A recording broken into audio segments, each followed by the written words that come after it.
આજે તારીખ થઈ છે 15 અને ગુજરાતની અંદર ક્યાં બોલાવી શકે છે વરસાદ તબાહી। જે આ મિત્રો વાત કીધો ખાસ કરીને વેધર વિડીયો સાથે તમારા બધા લોકોનું આપણી યુટ્યુબ ચેનલની અંદર સ્વાગત છે। આવા નવા વાયરલ ટોપિક અને મિત્રો વેધર અપડેટના સમાચાર જોવા માટે અમારી ચેનલને અત્યારે સબસ્ક્રાઇબ કરી નાખો।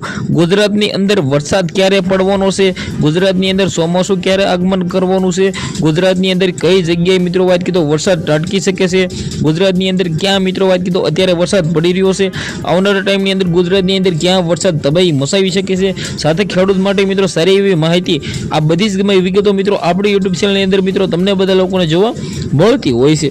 ખાસ કરીને દર્શક મિત્રો તમને લોકોને ખબર છે કે ગુજરાતની અંદર અત્યારે ભાઈ એટલો બધો વરસાદ નથી જેટલો મિત્રો વાત કીધો આગાહી કરવામાં આવી છે। તમને લોકોને ખબર ના હોય તો કહી દો, બધા લોકો કહેતા હતા અને પરેશ ગોસ્વામી કહેતા હતા કે તારીખ 15 થી ગુજરાતની અંદર ચોમાસું બેસી જવાનું છે, પરંતુ ભાઈ હજુ સુધી કેમ નથી એવું? ખાલી મિત્રો વાત કીધો હું જ એમ કહેતો હતો કે તારીખ 15 થી 20 ના ગાળાની અંદર ચોમાસું બેસશે, પણ હજી સુધી 15 તારીખ થઈ છતાં કેમ ચોમાસું નથી બેસતું? હવે મિત્રો ગુજરાતની અંદર ચોમાસું ક્યારે આવવાનું છે એ સૌથી પહેલા તમને લોકોને હું જણાવું તો તારીખ 15 થી લઈને 20 ના ગાળાની અંદર જ આવવાનું છે। ગુજરાતની અંદર વરસાદ ક્યાં બોલાવી શકે છે તબાહી, સૌથી પહેલા તમને બધા લોકોને હું જણાવી દઉં।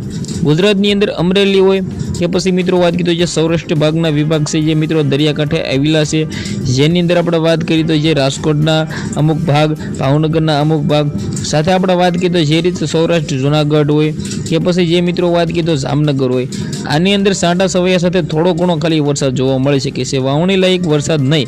આપણે ઉત્તર ગુજરાત તરફ જઈએ તો મહેસાણા, બનાસકાંઠા, સાબરકાંઠા, સાથે મિત્રો વાત કીધો પાટણ બાજુ પણ સાંટા સવૈયા સાથે ખાલી વરસાદ પડી શકે છે। એવું નથી કે ભાઈ વરસાદ ભારે પડશે, ભારે વરસાદની આપણે બધા લોકોએ રાહ જોવી પડશે। તો મિત્રો આ વિડીયોને બને એટલો શેર કરી સબસ્ક્રાઇબ અવશ્ય કરવાનું ભૂલતા નહીં। ધન્યવાદ। આજના વિડીયોમાંથી આટલી જ માહિતી, આપણે એક નવા વિડીયો મળીએ।